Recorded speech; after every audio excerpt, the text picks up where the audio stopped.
This is the second part in the series of 2 lectures regarding the creation of mathematics expressions using the field code feature of MS Word. While the first part covered the basics of field codes for different mathematics expressions, this part covers how we can associate shortcut keys for these field codes. To illustrate how beneficial shortcut keys can be, we create a few mathematics expressions in real time. First, the fraction a over b.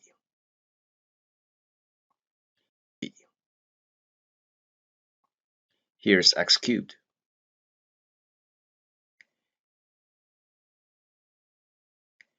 And here is a 3 by 2 matrix.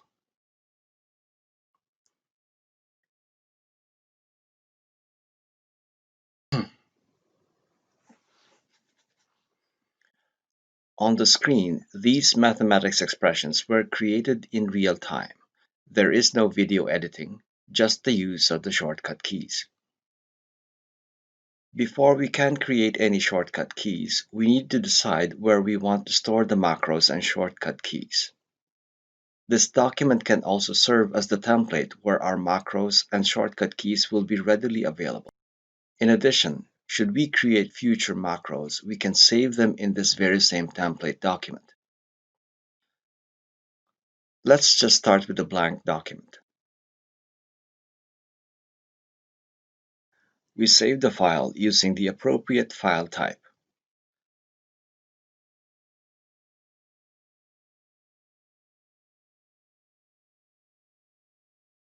The default for Word is .docx or .doc. The default for Word is either .doc or .docx. These file types will not allow us to store our macros and shortcut keys, and so we need a different file type. What we need is a .docm file, which is a macro-enabled document. So we choose .docm, and let us call this file template1.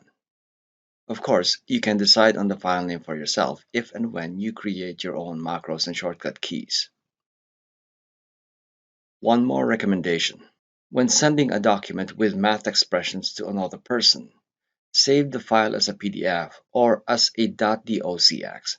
Send the file as a PDF file or as a .docx file. We are now ready for our first macro and shortcut keys.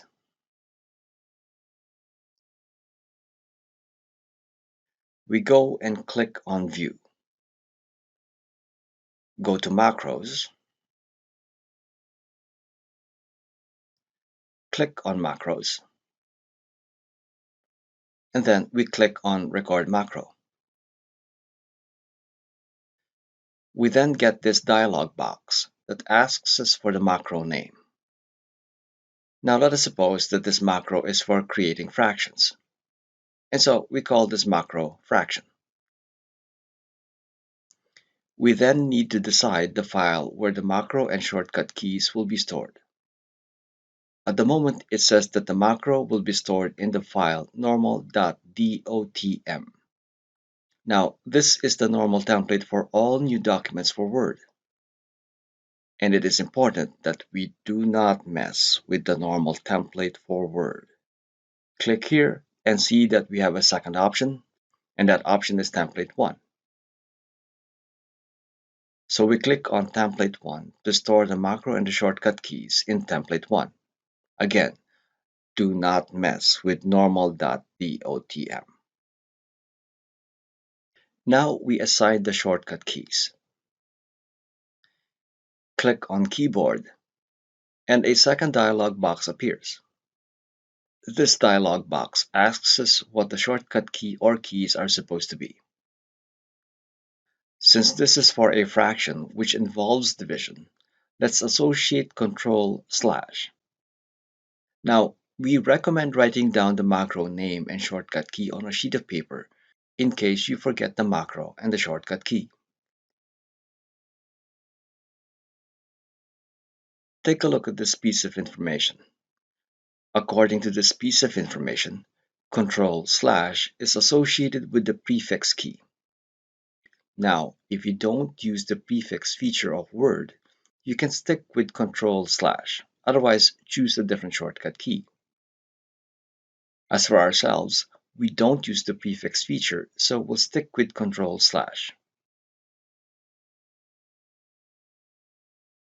In this box, we are again being asked where to save this macro. It says here that it's normal.dotm, or the normal template. And let us remind ourselves, we do not want to mess with the normal.dotm file or the normal template of Word. Click here and see that template 1 is an option. So we select template 1. We click Assign and close this dialog box. The recording of our macro has begun. This means that every keystroke we make, including mistakes, are being recorded. If we do make a mistake or change our mind about the macro or the shortcut key, we can easily delete the macro and start over. Now, while the macro is being recorded, we start with the field code. We start the fraction in the same way we start math expressions using field codes. Press Ctrl F9 to call up the field code brackets. Type EQ, space, backslash, and F. F, of course, for fraction. Then we type the pair of parentheses that will enclose both the numerator and the denominator. Now, there is also this annoying space between the closing parenthesis and the closing bracket. We delete this space to avoid the creation of unwanted spaces in our fraction. We bring the cursor inside the pair of parentheses. We leave the fraction blank so that what we have is something like a blank check that we call up by using our shortcut keys.